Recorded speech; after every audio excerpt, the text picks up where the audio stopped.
생각에 관한 생각 다시 19. 데니얼 커너먼 지음, 이장신 옮김. 부록 A. 불확실한 상황에서의 판단, 어림짐작과 편향. 아모스 트버스키, 데니얼 커너먼.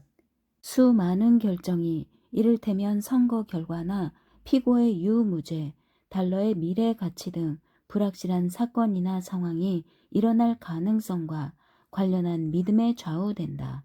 이런 믿음은 보통 내 생각에 그럴 가능성은 뭐뭐 할 것 같지 않다 등의 말로 나타나며 덜어는 승산이나 주관적 확률 같은 숫자로 나타나기도 한다. 무엇이 이런 믿음을 결정할까? 사람들은 불확실한 사건의 확률이나 불확실한 양의 가치를 어떻게 가늠할까? 바로 어림짐작 원리다. 사람들은 이 원리에 의존해 확률을 가늠하고 가치를 예측하는 복잡한 작업을 단순한 판단 문제로 바꿔버리는데, 이 논문에서 다룰 내용이 그것이다. 일반적으로 이런 어림짐작은 꽤 유용하지만 덜어는 심각하고 체계적인 오류를 낳기도 한다. 확률을 주관적으로 추정하는 작업은 거리나 크기 같은 물리량을 주관적으로 가늠하는 것과 비슷하다. 이런 판단은 모두 타당성이 부족한 자료에 기초하며 판단 절차는 어림짐작 원리를 따른다. 예를 들어 어떤 대상까지의 눈에 보이는 거리는 어느 정도는 선명도로 결정한다. 물체가 선명하게 보일수록 가까이 있다는 뜻이다. 어떤 곳에서든 멀리 떨어진 물체일수록 가까이 있는 물체보다 덜 선명하게 보이니 이 원리는 어느 정도 타당하다. 그런데 이 원리에 의존하다 보면 거리 측정에서 체계적 오류가 생길 수 있다. 특히 시력이 안 좋으면 물체 윤곽이 흐리게 보여 거리를 과장하기 쉽다. 반대로 시력이 좋으면 물체가 또렷하게 보여 거리를 축소하기 쉽다. 이처럼 선명도로 거리를 추정하면 공통된 편향을 유발한다. 이런 편향은 확률을 직관적으로 추정할 때도 나타난다. 이 논문에서는 확률을 추정하거나 가치 또는 값을 예측할 때 개입하는 세 가지 어림짐작을 설명한다. 그리고 그 어림짐작이 만들어내는 편향을 나열하고 거기서 파생한 여러 현상과 그것의 이론적 측면을 논의한다. 대표성. 사람들이 관심을 두는 다수의 확률 문제는 다음 유형 중 하나다. A가 B 부류에 속할 확률은, A 사건이 B 과정에서 일어날 확률은, B 과정이 A 사건을 일으킬 확률은. 사람들은 이런 문제에 대답할 때 전형적으로 대표성, 어림짐작에 의지하는데, 이 어림짐작에서 확률은 A가 B를 대표하는 정도, 다시 말해 A가 B를 닮은 정도로 가늠한다. 예를 들어 A가 B를 대표하는 정도가 크다면 A가 B에서 발생할 확률은 높다고 판단한다. 반면에 A가 B를 닮지 않았다면 A가 B에서 발생할 확률은 낮다고 판단한다. 대표성 판단을 알아보기 위해 스티브의 예전 이웃이 스티브를 다음과 같이 설명한다고 생각해 보자. 스티브는 아주 수줍고 내성적이며 언제든 남을 돕지만 사람이나 현실 세계에 관심은 거의 없다. 온순하고 찬찬한 그는 질서와 체계를 중시하고 아주 꼼꼼한 남자다. 사람들은 스티브가 특정 직업, 농부, 영업사원, 비행기 조종사, 사서, 물리학자 등을 가졌을 확률을 어떻게 추정할까? 그 직업 중에 가장 가능성이 높은 것에서 가장 낮은 것까지 어떻게 순위를 매길까? 대표성 어림짐작에서는 스티브가 이를테면 사서일 확률은 그가 사서의 전형적인 이미지를 대표하는 정도 또는 그런 이미지와 닮은 정도로 추정한다. 실제로 이런 유형의 문제를 연구한 결과 사람들은 정확히 그런 식으로 확률과 유사성을 판단해 직업의 순위를 매겼다. 그런데 이 방법으로 확률을 추정하면 심각한 오류에 빠질 수 있다. 대표성, 즉 유사성은 확률을 판단할 때 마땅히 고려해야 하는 여러 요소의 영향을 받지 않기 때문이다. 해당 결과의 사전 확률에 둔감하다. 대표성에는 영향을 미치지 않지만 확률을 따질 때 고려해야 하는 요소 하나는 해당 결과의 사전 확률, 즉 기저율이다. 앞에서 스티브가 농부보다 사자일 확률이 높다고 추정한다면, 그리고 그 추정이 타당하려면 전체 인구 중에 사서보다 농부가 훨씬 많다는 사실이 반영되어야 한다.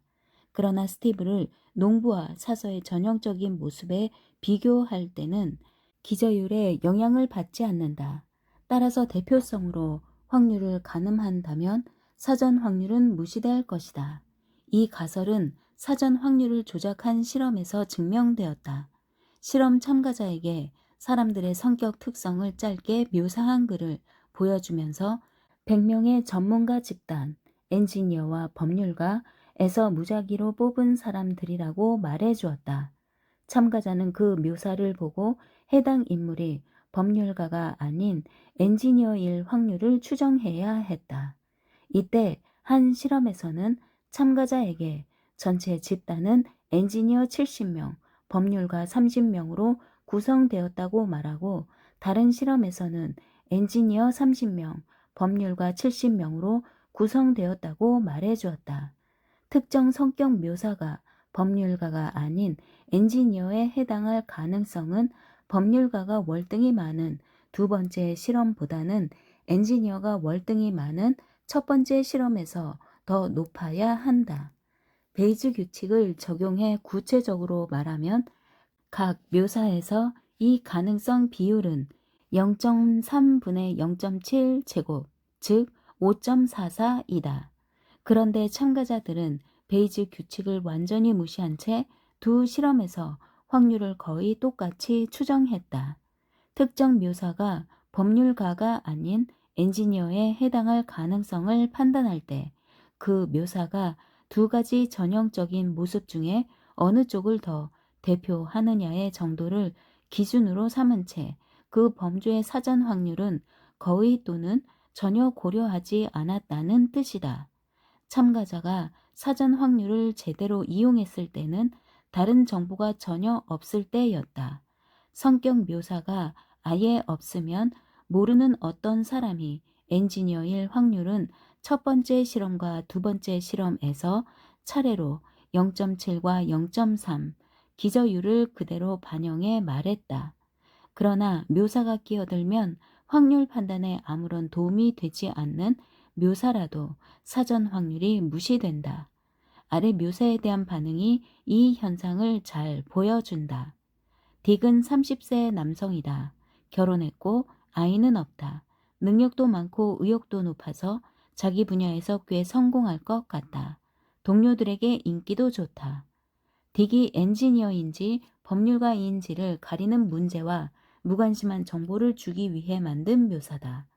따라서 딕이 엔지니어일 확률은 어떤 묘사도 제시하지 않았을 때와 마찬가지로 주어진 집단에서 엔지니어가 차지하는 비율과 동일해야 한다. 그런데 딕이 속한 집단의 엔지니어 비율을 0.7이라고 말해주든 0.3이라고 말해주든 상관없이 참가자는 딕이 엔지니어일 확률을 0.5로 판단했다. 사람들은 어떤 증거도 주어지지 않을 때와 의미 없는 증거가 주어질 때 명백히 다르게 반응하는데, 구체적인 증거가 없을 때는 사전 확률을 절절히 이용하고 의미 없는 증거가 주어지면 사전 확률을 무시한다. 표본 크기에 둔감하다. 명시된 모집단에서 추출한 표본을 놓고 특정 결과를 얻을 확률을 추정할 때 사람들은 전형적으로 대표성 어림 짐작을 이용한다. 예를 들어 남자 10명을 무작위로 추출한 표본에서 평균 키가 약 180cm일 확률을 추정할 때 그 수치와 해당 모수, 여기서는 남자 모집단의 평균 키, 모수, 모평균, 모분산, 모표준 편차 등 모집단의 특성을 나타내는 수의 유사성을 이용하는 식이다. 그런데 표본 통계와 모수의 유사성은 표본 크기에 좌우되지 않는다. 따라서 대표성으로 확률을 추정하면 기본적으로 표본 크기를 반영하지 않는다. 실제로 참가자가 다양한 크기의 표본을 놓고 평균 키의 분포를 추정했을 때 모든 표본에서 동일한 추정치를 내놓았다. 예를 들어 평균 키가 180cm가 넘을 확률은 표본 크기가 1001대나 101대나 11대나 모두 같았다. 문제에서 표본 크기를 강조해도 그 중요성을 제대로 평가하지 못했다. 아래 문제를 보자. 어떤 도시에 병원이 둘 있다. 큰 병원에서는 날마다 아이가 약 45명씩 태어나고 작은 병원에서는 약 15명 태어난다. 짐작하다시피 그중 약 50%는 남자아이다. 하지만 정확한 비율은 날마다 다르다. 어떤 날은 50%보다 많고 어떤 날은 적다. 두 병원은 1년 동안 하루에 태어난 아이 중 60% 이상이 남자아이인 날을 기록했다. 두 병원 중에 어떤 곳이 그런 날이 더 많겠는가? 큰 병원 21명, 작은 병원 21명. 거의 같다. 즉 각각 5% 이내. 53. 괄호 안의 숫자는 해당 항목을 답으로 고른 대학생 숫자다. 다수의 실험 참가자가 60% 이상이 남자아이일 확률은 두 병원이 같다고 판단했는데 아마도 두 시간이 같은 통계로 묘사되고 따라서 일반적 모집단을 대표하는 정도가 같아 보이기 때문이 아닐까 싶다. 그러나 표본 추출 이론에 따르면 60% 이상이 남자아이인 날은 큰 병원보다 작은 병원에서 훨씬 많을 것으로 예상된다. 표본이 클수록 50%에서 멀어질 가능성은 적기 때문이다. 그러나 사람들은 이 같은 통계의 기본 개념을 직관적으로 파악하지 못하는 게 분명하다. 표본 크기에 둔감한 예는 사후 확률 판단에서도 보고되었다. 사후 확률은 어떤 표본이 여러 모집단 중에 특정 모집단에서 추출되었을 확률이다. 아래 예를 보자. 공이 가득 찬 단지를 상상해 보자. 공의 3분의 2가 한 가지 색이고 3분의 1은 다른 또 한 가지 색이다. 어떤 사람이 이 단지에서 공을 5개 꺼내 보니 4개는 빨간색이고 1개는 흰색이다. 또 다른 사람이 공을 20개 꺼내 보니 12개는 빨간색이고 8개는 흰색이다. 단지에는 흰 공이 32, 빨간 공이 3분의 1이 아니라 빨간 공이 3분의 2, 흰 공이 3분의 1이라고 더 자신 있게 생각해야 할 사람은 둘 중 누구일까? 두 사람은 그 가능성을 어떻게 추정해야 옳은가? 이 문제에서 사전 확률이 동일하다고 전제하면 정확한 사후 가능성 비율, 즉 단지의 3분의 2에 해당하는 공이 빨간 공일 가능성 대 흰 공일 가능성은 4대1 표본에서는 8분의 1, 12대 8 표본에서는 16분의 1이다. 그러나 대다수 사람들은 첫 번째 공 가운데 빨간 공의 비율이 두 번째 표본보다 더 크기 때문이다.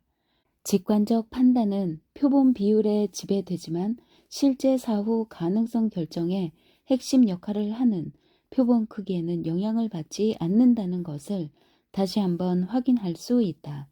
그리고 직관으로 추정한 사후 가능성은 정확한 값보다 훨씬 덜 극단적이다. 증거의 영향력을 과소평가하는 현상은 이런 유형의 문제에서 반복적으로 나타난다. 이를 흔히 보수성이라 한다. 우연성 오해. 사람들은 무작위로 발생한 연속적 사건은 비록 그 사건이 몇 번 안 되더라도 그 과정의 본질적 특성을 구현하리라고 생각한다.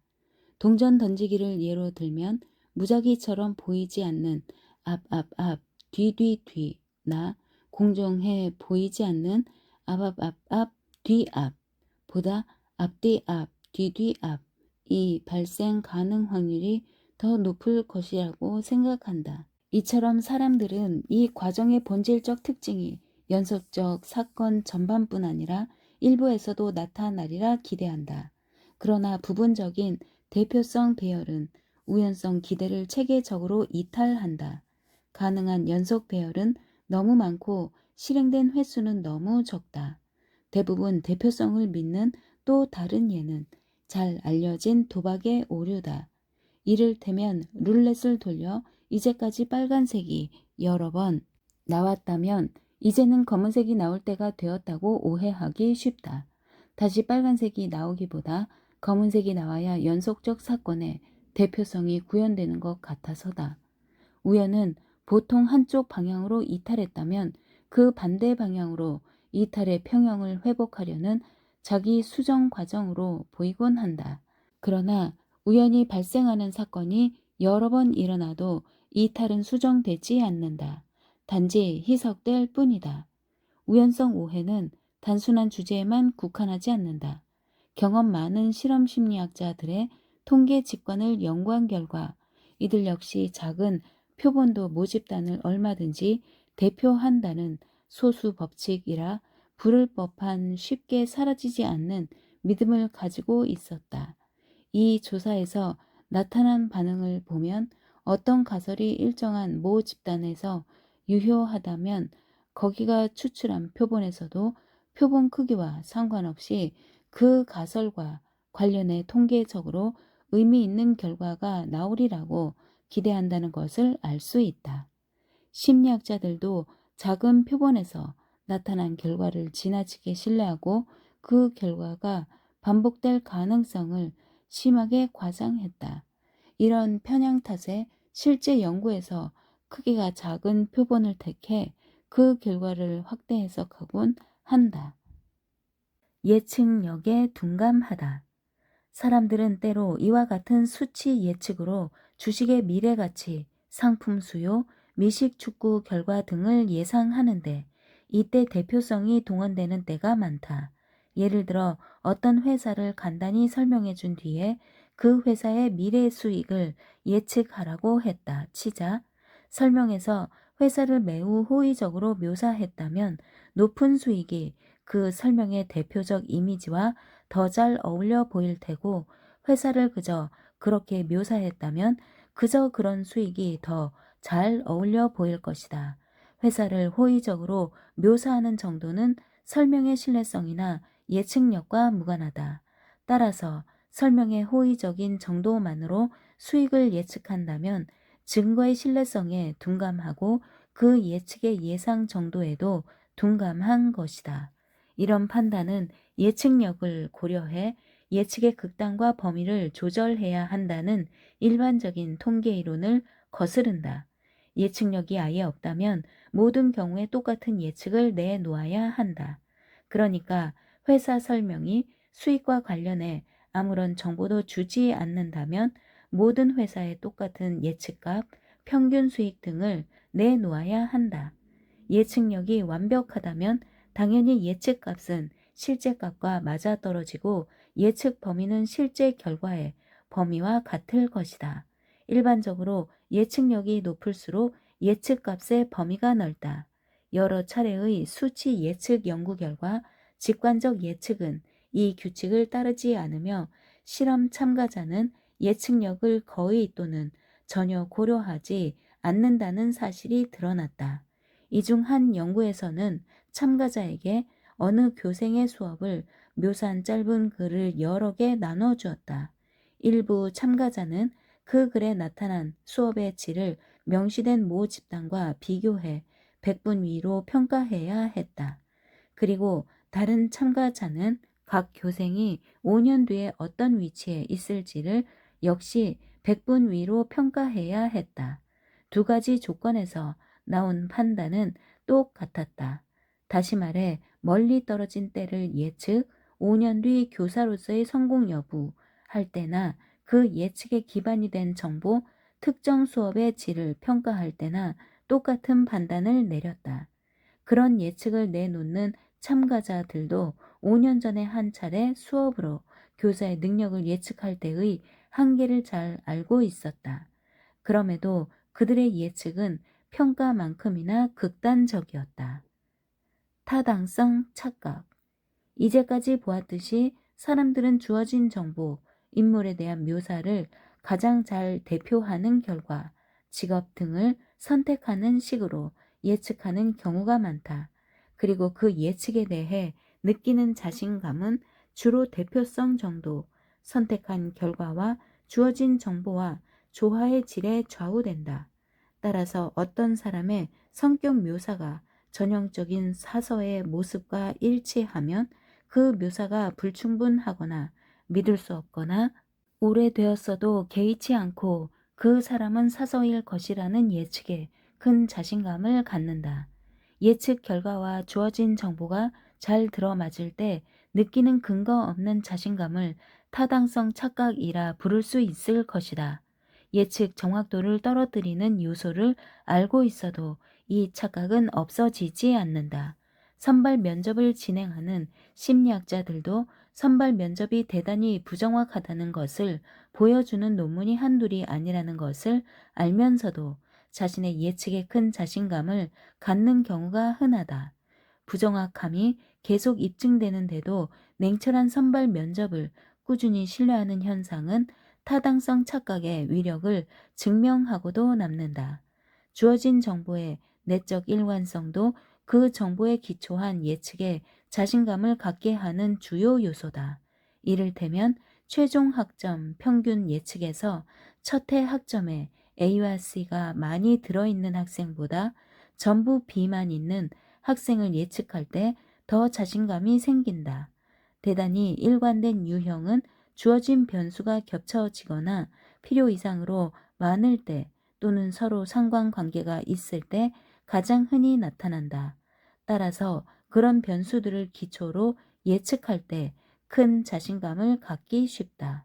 그러나 상관관계 통계에 나타나는 초보적 사실을 보면 일정한 타당성을 지닌 변수가 주어졌을 때 그것에 기초한 예측이 매우 정확하려면 그 변수들이 겹치거나 과잉이거나 연관되기보다 서로 독립적이어야 한다는 것이다. 이처럼 주어진 정보가 불필요하게 많으면 예측에 자신감을 높일지언정 예측 정확도를 떨어뜨리고 한참 빗나간 예측에 자신감을 갖게 한다. 회귀, 오해. 많은 아이를 대상으로 두 가지 비슷한 적성 검사를 했다고 가정해보자. 두 검사 중 하나에서 최고점을 받은 아이 10명을 뽑아 그 아이들의 두 번째 검사 점수를 살펴본다면 다소 실망스럽기 쉽다. 반대로 한 가지 검사에서 최저점을 받은 아이 10명을 뽑아 두 번째 검사 결과를 살펴본다면 평균적으로 다소 높은 점수가 나왔기 쉽다. 일반적으로 분포 정도가 같은 두 변수 x와 y가 있다고 할 때 개인의 x 평균이 전체 x 평균에서 k만큼 멀어진 사람들을 모아보면 그들의 y 평균은 전체 y 평균에서 k보다는 덜 떨어져 있기 쉽다. 평균 회귀로 알려진 일반적인 현상으로 프랜시스 골턴이 최소 100년 전에 처음 증명했다. 평균 회귀는 아버지와 아들의 키, 남편과 아내의 지능, 연속적 시험 결과를 비교할 때처럼 살면서 마주하는 여러 상황에서 볼 수 있다. 그런데도 회귀를 제대로 파악하는 직관은 발달하지 않아서 회귀가 일어나게 마련인 많은 상황에서 회귀를 예상하지 않고 회귀 발생을 인지해도 그것을 설명할 다른 인과관계 이야기를 꾸며낸다. 예상되는 결과는 주어진 정보의 대표적 이미지에 최대한 가까워야 하고 따라서 애초에 주어진 변수가 극단적이었다면 결과 변수도 그만큼 극단적이어야 한다고 흔히들 생각하는데 회귀는 그 생각과 맞지 않아 여전히 받아들이기 힘든 게 아닌가 싶다. 회귀의 중요성을 인지 못하면 심각한 결과를 초래할 수 있으며 다음 사례는 이를 잘 보여준다. 비행 훈련을 토론하는 자리에서 경험 많은 교관들은 생도가 착륙을 부드럽게 잘해서 칭찬을 하면 다음에는 비행이 여지없이 더 나빠지고 착륙이 안 좋아 호되게 질책하면 다음에는 대개 더 좋아지더라고 지적했다. 따라서 칭찬은 학습에 방해가 되고 질책은 학습에 유익하다며 일반적인 심리학 이론과 반대되는 결론을 내렸다. 평균 회귀의 관점에서 볼 때 이 결론은 옳지 않다.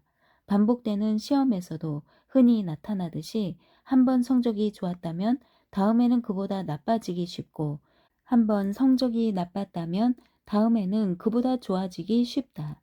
생도의 처음 결과에 교관이 아무런 반응을 하지 않아도 결과는 마찬가지였을 것이다. 교관은 생도가 착륙을 잘한 뒤에 칭찬을 하고, 착륙을 못한 뒤에 꾸짖은 탓에 칭찬보다 벌이 효과가 좋다는 해로울 수 있는 엉터리 결론을 내리고 말았다. 이처럼 회귀를 이해하지 못하면 벌의 효과를 과대평가하고 보상의 효과를 과소평가한다. 훈련뿐 아니라 사회적 상호작용에서도 잘했을 때는 흔히 보상을 하고 못했을 때는 흔히 벌을 준다. 따라서 회귀만 놓고 보면 벌을 준 뒤에는 행동이 개선되고 보상을 한 뒤에는 행동이 더 나빠지기 쉽다. 결과적으로 가능성으로만 따지면 인간은 타인을 벌했을 때 보상을 받고 타인에게 보상을 주었을 때 벌을 받게 마련이다. 사람들은 보통 이런 가능성을 감지하지 못한다. 실제로 이 분야 전문가들도 보상과 벌의 결과를 결정하는 눈에 띄지 않는 회계의 역할을 눈치채지 못하는 경우가 많다. 회상 용이성. 어떤 사건이 일어날 확률이나 어떤 부류의 빈도를 가늠할 때 그것이 머릿속에 얼마나 쉽게 떠오르느냐에 의존하는 경우가 있다. 예를 들어 중년의 심장마비가 일어날 위험을 가질 때 아는 사람 중에 심장마비를 일으킨 사람을 생각해 볼 수 있다. 마찬가지로 어떤 사업이 실패할 확률을 가늠할 때 사업을 하면서 마주칠 다양한 어려움을 상상하기도 한다. 이런 판단 어림짐작을 회상용이성이라 부른다. 회상용이성은 빈도나 확률을 따질 때 유용한 실마리가 되는데, 규모가 큰 부류의 사례는 더 쉽고 더 빨리 생각나기 때문이다. 그러나 회상용이성은 빈도와 확률 이외의 요소에도 영향을 받는다. 따라서 회상 용이성에 의존하다 보면 예상 가능한 편향을 드러내는데 그 예를 몇 가지 살펴보자. 사례 회상 용이성에서 나오는 편향. 어떤 부류의 크기를 거기에 속한 사례의 회상 용이성으로 가늠할 때 두 부류의 크기가 같더라도 해당 사례가 쉽게 떠오르는 부류는 그렇지 않은 부류보다 더 커 보일 것이다. 이 효과를 증명하는 기초적 실험에서 실험 참가자에게 남자와 여자가 섞인 유명인 목록을 읽어주고 그 목록에 여자가 많은지 남자가 많은지 물었다. 이때 어떤 참가자 집단에는 여자보다 남자가 상대적으로 더 유명한 목록을 보여주고, 또 어떤 실험 참가자 집단에는 남자보다 여자가 더 유명한 목록을 보여주었다. 그러자 더 유명한 사람의 성별을 따라서 목록에 더 그 성별이 더 많다고 판단했다. 사례 회상 용이성에 영향을 주는 요소는 이런 친밀감 외에 강렬한 인상도 있다. 불타는 집을 직접 보았다면 지역 신문에서 화재 사건을 읽었을 때보다 그런 사건이 일어날 확률을 더 높게 생각하기 쉽다. 게다가 사건이 비교적 최근에 일어났다면 회상하기가 더 쉽다. 길가에서 뒤집어진 차를 목격한다면 교통사고가 일어날 확률이 일시적으로 높아 보이는 것은 흔한 일이다. 관련 집합을 쉽게 찾을 때 나오는 편향. 영어 문장에서 철자가 3개 이상인 단어 하나를 무작위로 뽑는다고 생각해 보자. 그 단어는 R로 시작할 가능성이 높을까? R이 세 번째에 올 가능성이 높을까? 사람들은 이 문제를 풀 때 R로 시작하는 단어 road와 R이 세 번째 오는 단어 car를 떠올리면서 둘 중 어느 경우가 더 많이 생각나는지 상대적 빈도를 따진다.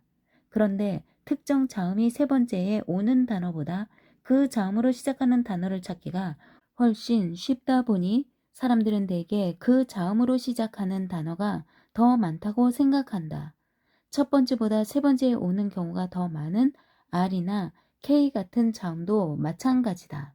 머릿속에서 나타내는 집합은 상황마다 다르다. 영어 문장에서 추상적 단어, 생각, 사랑과 구체적 단어, 문, 물, 이 쓰이는 빈도의 순위를 매긴다고 해보자. 이 문제에 대답하려면 자연스럽게 그 단어가 쓰이는 문맥을 찾아보게 마련이다. 이때 구체적 단어, 문이 언급된 문맥보다 추상적 개념이 언급된 문맥, 사랑 이야기에서 사랑이 더 쉽게 생각난다. 이처럼 단어가 사용된 빈도를 그 단어가 나타나는 문맥의 회상 용이성으로 판단한다면 추상적 단어는 구체적 단어보다 더 많이 쓰인다고 생각하기 쉽다. 이 편향을 관찰한 최근 연구에서 사람들은 추상적 단어의 사용 빈도를 구체적 단어보다 훨씬 높게 추정했고, 이는 객관적 사실과도 일치했다. 그리고 추상적 단어가 구체적 단어보다 훨씬 다양한 문맥에서 사용된다고도 판단했다. 상상 용이성 편향. 어떤 부류의 발생 빈도를 추정할 때 해당 사례는 생각나지 않지만 주어진 규칙대로 그 사례를 만들 수 있는 때가 있다. 그런 상황에서는 흔히 사례를 몇 개나 만들고 얼마나 쉽게 만드느냐로 빈도나 확률을 추정한다. 하지만 사례를 얼마나 쉽게 만드느냐는 그것의 실제 발생 빈도와 무관할 때도 있어서 이런 추정은 편향에 휩싸이기 쉽다. 이를 알아보기 위해 10명으로 구성된 집단에서 K명으로 위원회를 만든다고 해보자. 이때 만들 수 있는 총 위원회 수는 몇 가지인가? 이 문제의 답은 이항계수로 구하는데 K가 5일 때 최대로 252가지다. K명으로 이루어진 위원회 수는 10-K명으로 이루어진 위원회 수와 같다. K명으로 위원회를 구성할 때마다 비위원 10-K명으로 이루어진 집단도 딱 하나 있기 때문이다. 계산을 하지 않고 이 문제에 대답하는 방법 하나는 K명으로 이루어진 위원회를 머릿속으로 만들어보고 그 가지수가 얼마나 쉽게 떠오르는지 가늠해 보는 것이다. 이를테면 2명처럼 적은 수로 이루어진 위원회는 8명처럼 많은 수로 이루어진 위원회보다 더 쉽게 머릿속에 떠오른다. 위원회를 구성하는 가장 단순한 방법은 10명의 집단을 여러 수로 분해하는 것이다. 이때 2명으로 이루어진 위원회 5개를 만들기는 쉬운 반면 8명으로 이루어진 위원회 2개를 만들기는 불가능하다는 걸 알 수 있다. 따라서 상상 용이성이나 구성의 회상 용이성으로 빈도를 추정한다면 작은 위원회가 큰 위원회보다 가능한 가지수가 많아 보이는데 이는 정답인 종 모양 함수와는 반대다. 사실 이 분야에 지식이 없는 실험 참가자들이 다양한 크기의 서로 다른 위원회 수를 추정해 보라는 질문을 받으면 이들의 추정치는 위원회 크기에 따른 단조 감소 함수를 나타낸다.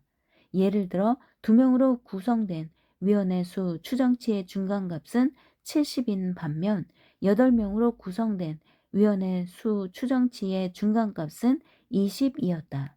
둘 다 가능한 총 위원회 수는 45가지다. 상상 용이성은 실제 상황에서 확률 추정에 중요한 역할을 한다.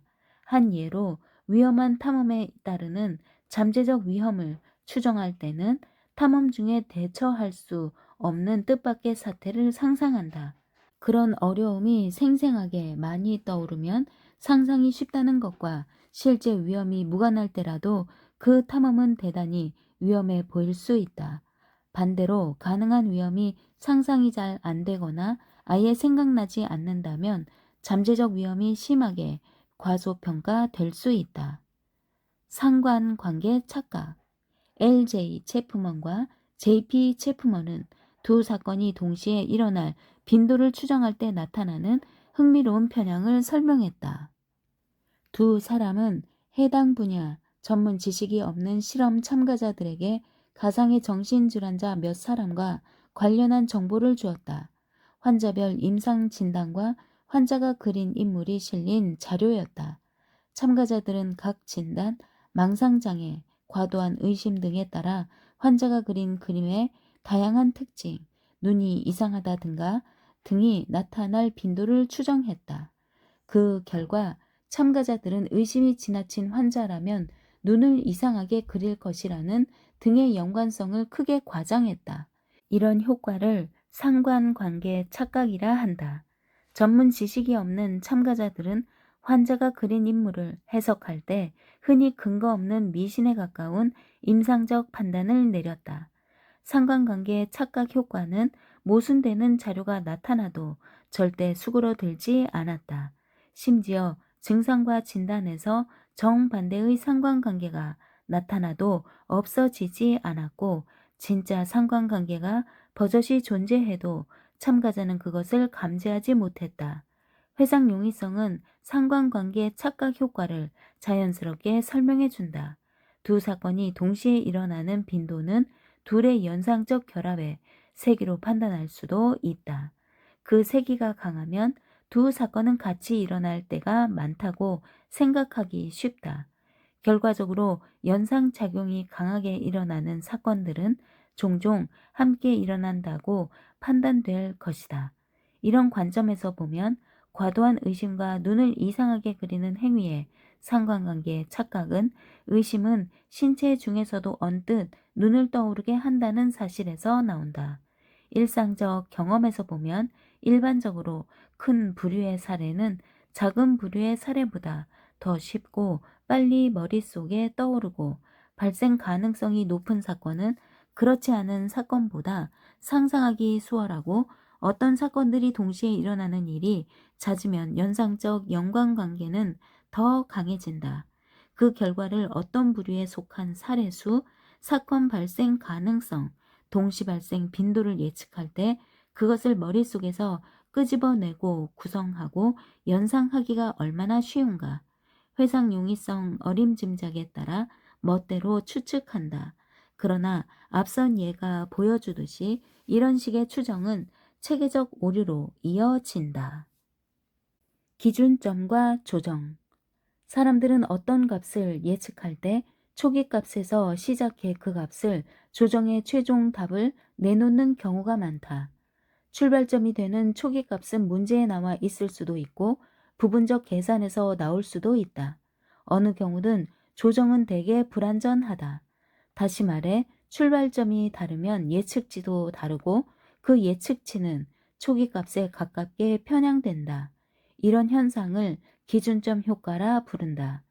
불완전한 조정. 기준점 효과를 증명하는 실험에서 참가자에게 다양한 수량을 퍼센트로 추정하게 했다. 유엔 회원국 중 아프리카 국가의 비율 등 수량을 물을 때마다 참가자가 보는 앞에서 숫자가 적힌 돌림판을 돌려 0에서 100까지의 숫자가 나오게 한다. 그리고 참가자에게 추정치가 그 숫자보다 높은지 낮은지 묻고, 그 다음에는 돌림판에서 나온 숫자보다 더 높게 잡거나 낮게 잡는 식으로 수량을 추정해 보라고 했다. 참가자 집단마다 돌림판에서 나온 숫자가 달랐는데 이 무작위 숫자는 추정치에 뚜렷한 영향을 미쳤다. 예를 들어 유엔의 아프리카 국가 비율 추정치의 중간값은 돌림판 숫자가 10이 나온 집단의 경우 25, 돌림판 숫자가 65가 나온 집단의 경우 45였다. 정확한 답에 보상을 해도 기준점 효과는 줄어들지 않았다. 기준점 효과는 참가자에게 출발점을 줄 때도 나타나지만 참가자가 불완전한 계산 결과를 기초로 추정할 때도 나타난다. 직관적 수치 예측 연구가 이 효과를 잘 보여준다. 고등학생 두 집단에게 칠판에 쓰인 수식의 답을 5초 안에 추정하라고 했다. 이때 한 집단은 아래 수식의 답을 추정했고 8 곱하기 7 곱하기 6 곱하기 5 곱하기 4 곱하기 3 곱하기 2 곱하기 1. 다른 집단은 아래 수식의 답을 추정했다. 1 곱하기 2 곱하기 3 곱하기 4 곱하기 5 곱하기 6 곱하기 7 곱하기 8. 이런 문제에 빠르게 대답할 때 몇 단계 계산을 거쳐 답을 추정 또는 조정할 것이다. 조정은 대개 불완전해서 이렇게 나온 답은 실제 값보다 적게 마련이다. 그리고 왼쪽에서 오른쪽으로 진행하는 처음 몇 단계 곱셈 결과는 오름차순 문제보다 내림차순 문제에서 더 크기 때문에 첫 번째 수식의 추정치가 두 번째보다 높게 나온다. 그 결과 추정치의 중간값은 오름차순 문제에서 512, 내림차순 문제에서 2250이 나왔다. 정답은 4320이다. 결합사건과 분리사건 평가에 나타나는 편향. 바힐 렐은 최근 연구에서 실험 참가자들에게 두 사건 중 하나에 내기를 걸어보라고 했다. 제시한 사건의 유형은 세 가지였다. 1. 50%는 빨간 구슬, 50%는 흰 구슬이 담긴 자루에서 빨간 구슬을 뽑는 사건과 같은 단순 사건. 2. 90%는 빨간 구슬, 10%는 흰 구슬이 담긴 자루에서 구슬을 하나 뽑은 뒤 다시 넣고 또 하나 뽑은 뒤 다시 넣는 식의 복원 추출로 구슬을 뽑을 때 7번 연속해 빨간 구슬이 뽑히는 사건과 같은 결합 사건. 3. 10%는 빨간 구슬, 90%는 흰 구슬이 담긴 자루에서 복원 추출로 구슬을 하나씩 7번 연속해 뽑을 때 그중 적어도 한 번은 빨간 구슬이 뽑힐 사건과 같은 분리 사건. 이 문제에서 실험 참가자의 상당수가 내기 대상으로 단순 사건, 승산 50%보다 결합 사건, 승산 48%를 선호했고 분리 사건, 승산 52%보다 단순 사건을 선호했다. 두 경우 모두 대다수가 승산이 적은 사건을 택한 꼴이다. 이런 선택은 여러 연구에서 흔히 나타나는 사실을 잘 보여준다. 도박 선택이나 확률 추정을 연구한 사례에서 사람들은 결합사건 확률을 과대평가하고 분리사건 확률을 과소평가하는 성향을 보인 것인데 이런 편향은 기준점 효과로 쉽게 설명된다. 근원 사건의 정해진 확률, 어떤 한 단계에서 성공할 확률은 결합 사건과 분리 사건의 확률 추정에서 자연스러운 출발점이 된다. 출발점을 조정하는 작업은 대개 불완전해서 두 경우 모두 최종 추정치는 근원 사건의 확률에 너무 가까이 머물러 있다. 결합 사건의 최종 확률은 그 사건을 구성하는 각 근원 사건의 확률보다 낮은 반면 분리 사건의 최종 확률은 각 근원 사건의 확률보다 높다는 사실에 주목하라. 그러나 기준점 효과의 결과로 최종 확률은 결합 사건 문제에서는 과대평가되고 분리 사건 문제에서는 과소평가된다. 분리 사건과 결합 사건 같은 복합 사건 평가에 나타나는 이런 편향은 기획과 관련해 특히 중요하다. 신상품 개발 같은 사업을 성공적으로 완수하는 것은 전형적으로 결합 사건의 성격을 띈다. 사업이 성공하려면 관련한 일련의 사건들이 모두 일어나야 하는데 그 개별 사건의 발생 확률이 매우 높다 해도 관련 사건이 매우 많다면 사업이 성공할 최종 확률은 매우 낮을 수 있다. 그런데도 일반적으로 결합 사건의 확률을 과장하는 성향이 있어서 그러한 사업이 성공하거나 제때 마무리될 가능성을 터무니없이 낙관한다. 거꾸로 분리사건과 같은 구조는 잠재적 위험 평가에서 흔히 나타난다. 원자로나 신체 같은 복잡한 구조는 핵심 요소 중에 하나라도 문제가 생기면 전체가 제대로 작동하지 않을 수 있다. 각 요소의 문제 발생 확률이 낮다 해도 관련 요소가 많다면 전체가 제대로 작동하지 않을 확률은 높을 수 있다. 하지만 기준점 효과 탓에 사람들은 복잡한 구조가 작동하지 않을 확률을 과소평가한다. 따라서 덜어는 사건의 구조를 보고 기준점 설정 편향의 방향을 유추할 수 있다. 즉, 결합사건처럼 서로 맞물리는 사술구조는 발생 확률이 과대평가되고 분리사건처럼 여러 사건이 한데 몰리는 깔때기 구조는 과소평가된다. 주관적 확률 분포 추정에 나타나는 기준점 효과. 결정 분석에서 전문가들은 이를테면 특정 일의 다우존스 주가 평균 등 어떤 수량과 관련해 자신의 믿음을 확률 분포 형태로 표시해야 할 때가 자주 있다. 이런 분포는 대개 전문가에게 그 외 주관적 확률 분포에서 특정 백분위에 해당하는 수치를 물어서 구성한다. 예를 들어 내 주관적 확률로 볼 때 다우존스 평균이 X90보다 낮을 확률은 90%라고 말할 수 있는 수치 X90을 물어볼 수도 있다. 그러니까 열의 9은 다우존스 평균이 그 수치를 넘지 않을 것이라고 생각하는 X90을 말하라는 뜻이다. 서로 다른 여러 백분위에 대해 이 같은 질문을 던지면 다우존스 평균의 주관적 확률 분포를 구할 수 있다. 서로 다른 여러 수량을 놓고 주관적 확률 분포를 물어보면 응답자가 수치를 적절히 조정하는 사람인지 알 수 있다. 만약 평가 대상 수량의 실제값, 즉 참값 중 정확히 2%가 그 사람이 말한 값 X2보다 아래이면 그 사람은 일련의 문제에서 수치를 적절히 또는 외부적으로 조정한 사람이다. 그러니까 이를테면 참값은 평가 수량의 1%에서 X01 아래에 그리고 1%에서 X99 위에 존재해야 한다.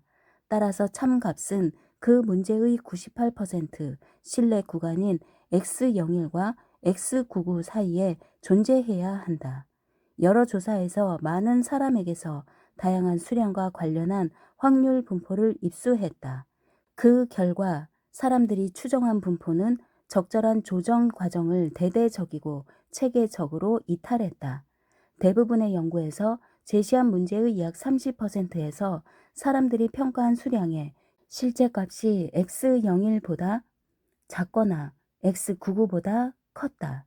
다시 말해 응답자의 신뢰 구간은 지나치게 좁았는데 추정 수령과 관련한 그들 지식에 비추어 타당한 수준 이상으로 자기 추정치를 확신한다는 뜻이다. 이런 편향은 응답자가 전문 지식이 있든 없든 똑같이 나타났고 적절한 점수 매기기 규칙을 알려주어 적절한 조정 작업을 하도록 부추겨도 이 편향은 없어지지 않았다. 이 현상은 적어도 일부는 기준점 효과에서 나온다. 예를 들어 다우존스 평균에서 X90을 고를 때 다우존스 평균을 최대한 정확히 추정한 다음 그 값을 상향 조정하는 게 보통이다. 다른 많은 경우에 그렇듯이 이 조정이 불완전하다면 X90을 충분히 그 값으로 고르지 않았을 것이다. 평균을 최대한 정확히 추정한 수치를 하향 조정해 X10을 고를 때도 비슷한 기준점 효과가 나타난다. 결과적으로 X10과 X90 사이로 규정되는 신뢰 구간은 너무 좁고 추정한 확률 분포는 여유가 없다. 자신의 최상의 추정치를 기준점으로 사용하지 않으면 주관적 확률이 전반적으로 바뀐다는 사실은 이 해석을 뒷받침한다. 어떤 수량, 다우존스 평균이 주어졌을 때 주관적 확률 분포는 다음 두 가지 방법으로 구할 수 있다. 1.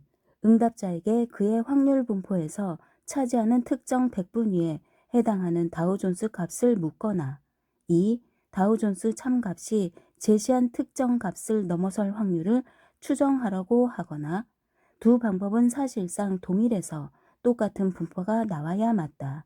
하지만 기준점이 달라 조정하는 방식도 다르다. 1번에서는 해당 수량을 최대한 정확히 예측한 수치가 자연스러운 출발점이 된다. 반면에 2번에서 응답자는 문제에 제시된 값을 기준점으로 사용할 것이다. 아니면 50대 50의 확률을 기준점으로 사용할 수도 있는데 이 역시 확률 추정의 자연스러운 출발점이 된다. 어떤 경우든 2번 방식에서는 1번보다 덜 극단적인 확률이 나온다.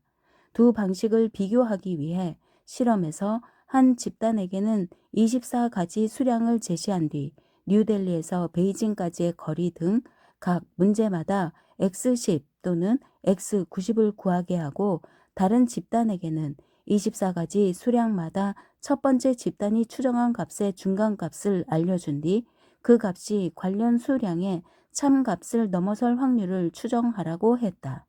두 번째 집단은 어떤 편향도 없는 상태에서 첫 번째 집단에게 제시된 9대 1이라는 비율을 알아내야 한다.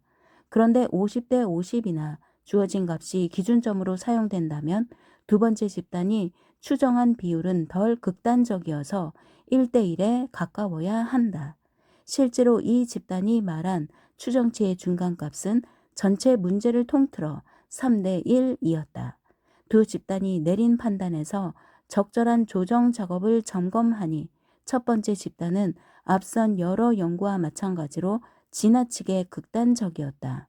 이들이 발생 확률 10%라고 규정한 사건들이 실제로 나타난 경우는 전체 중에 24%에 달했다. 이와 대조적으로 두 번째 집단은 지나치게 보수적이어서 이들이 평균 34%라고 말한 사건들이 실제로 나타난 경우는 26%였다.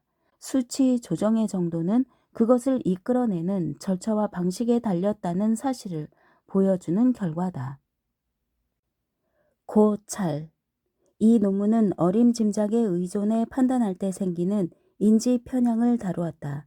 이 편향의 원인은 가망 없는 소망 같은 동기 유발 효과도 보상이나 벌에 따른 판단 왜곡도 아니다.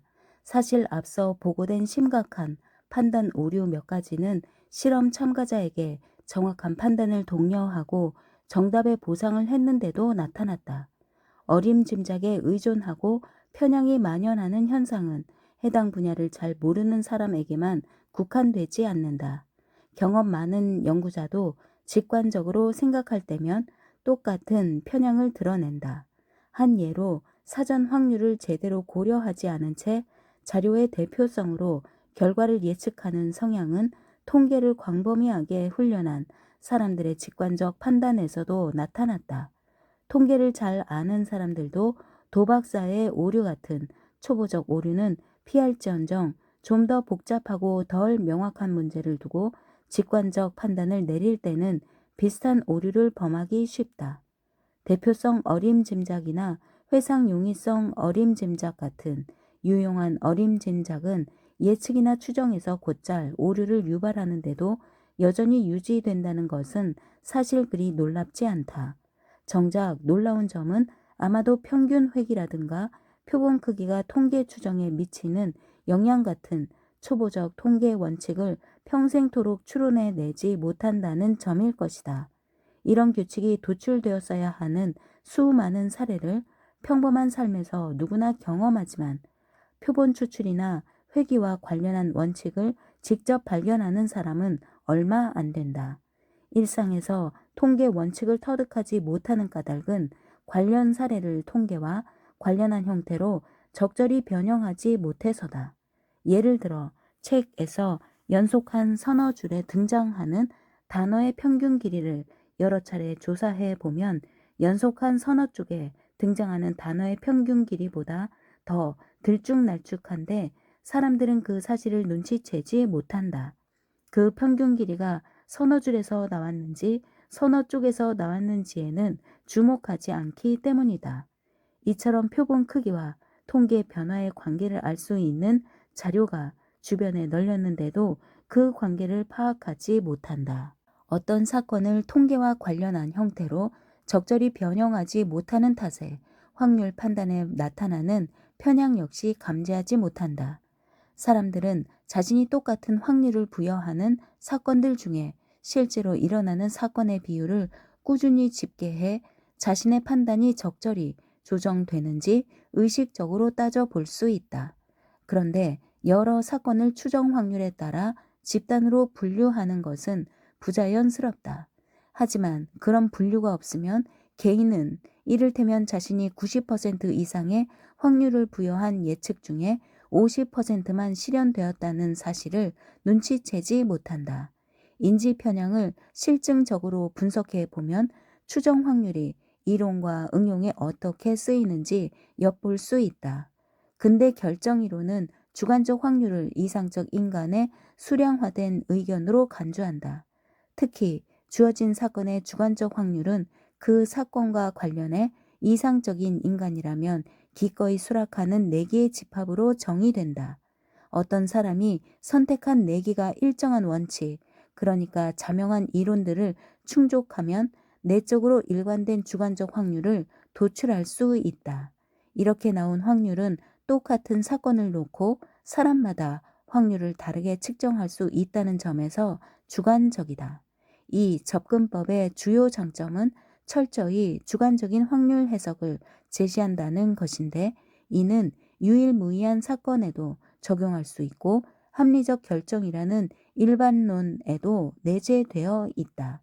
더러는 주관적 확률을 여러 내기 가운데 어떤 내기를 선호하느냐로 추론할 수도 있지만, 보통 주관적 확률은 그런 식으로 도출되지 않는다는 점에 주목할 필요가 있다. 어떤 사람이 A팀이 아닌 B팀에 내기를 건 이유는 B팀이 이길 것 같다는 믿음 때문인데, 이 믿음이 내기 선호도에서 나오지는 않는다. 이처럼 현실에서는 주관적 확률로 내기 선호도를 결정하지, 합리적 결정이라는 자명한 이론에서처럼 선호도에서 주관적 확률이 나오지는 않는다. 확률에 내재한 주관적 본질 탓에 추정 확률을 평가하는 유효한 기준은 내적 일관성 뿐이라고 믿는 사람이 많다. 주관적 확률이라는 순전히 이론적인 관점에서 보자면 내적으로 일관된 확률 판단은 어느 것이든 다 적절하다. 그러나 이 기준은 썩 만족스럽지 않다. 내적으로 일관된 주관적 확률이라도 그 사람의 다른 믿음과 배치될 수 있기 때문이다. 동전 던지기 게임에서 나올 수 있는 모든 결과를 가늠하는 주관적 확률에 도박사의 오류가 나타난 사람을 생각해 보자.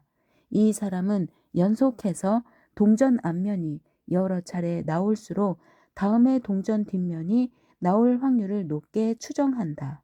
이런 사람의 판단은 내적으로 일관될 수 있고, 따라서 이론으로 보면 그의 주관적 확률은 적절하다고 볼 수도 있다. 그러나 이런 확률은 동전은 기억력이 없으며, 따라서 앞서 무엇이 나왔는가를 따져서 다음 수를 내놓지 못한다는 일반적 믿음에 어긋난다. 추정 확률이 적절하다거나 합리적이려면 내적 일관성만으로는 부족하다. 그 확률 판단은 그 사람이 가진 총체적 믿음과 양립할 수 있어야 한다.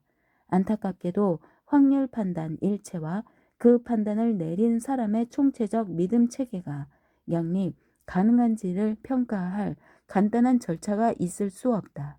그럼에도 합리적인 사람이라면 비록 내적 일관성을 좀 더 쉽게 달성하고 평가하더라도 거기에 더해 자신의 믿음과 양립 가능한 합리적 판단을 내리려 애쓴다. 특히 해당 주제와 관련한 자신의 지식, 확률 법칙, 그리고 자기만의 판단 어림짐작과 편향에 어긋나지 않게 확률을 추정하려고 노력할 것이다. 요약. 이 논문은 불확실한 상황에서 판단을 내릴 때 개입하는 세 가지 어림짐작을 언급했다. 1. A라는 대상 또는 사건이 B라는 부류 또는 절차에 속할 확률을 추정할 때 흔히 개입하는 대표성 어림짐작.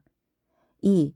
어떤 부류의 발생 빈도 또는 특정 양상이 전개될 가능성을 추정할 때 곧잘 개입하는 관련 상황이나 시나리오를 쉽게 떠올리는 회상용이성 어림짐작.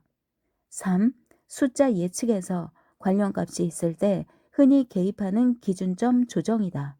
이런 어림짐작들은 대단히 경제적이고 대개는 효율적이지만 체계적이고 예측 가능한 오류를 낳기도 한다. 이런 어림짐작들과 거기서 생기는 편향을 제대로 이해한다면 불확실한 상황에서 더 나은 판단과 결정을 내릴 수 있다.